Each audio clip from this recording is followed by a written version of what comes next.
which can be tricky when you've got a portfolio sensitive to rate changes. So how do you deal with that? Mark Freeman, CIO and Portfolio Manager at Westwood Holdings Group, joins me now. So it's nice to have you here. My pleasure. Especially with everything that's happening on the interest rate front, because you really focus on dividends and yields. How does that all change? You know, how's that changed from May when we had a different picture? Well, I think if you kind of go back in time when rates were so extremely low, we obviously saw in the market there was a push to the very much yield-oriented components of the market.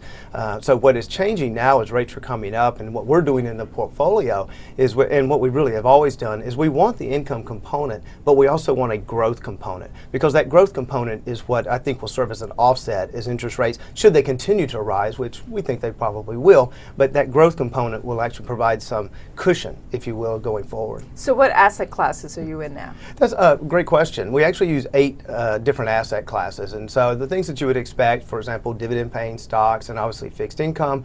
We use royalty trusts. We also use master limited partnerships, preferreds, converts, and cash, which I do consider an asset class. Do you have more cash now than in the past? We do. I'm actually, right now we're using cash almost as a substitute for fixed income, because one thing I do want to say. You're not alone, right? Yeah, exactly right. It's an issue of I'd rather have no return than a negative return, and that's basically the trade-off right now between cash and fixed income. So you may say, well, look, why do you want something with no return? And I think one of the things that's important to understand is that within the kind of the mandate of the fund is that we also want to maintain a low volatility profile, and cash helps us to do that right now.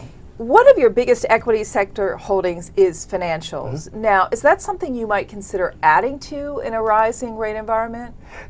Actually, it is, and it's actually an area where we have been adding to there, because we also want to look and say, well, look, what parts of the market or what type of companies actually going to benefit from a rising rate environment? And financials are one.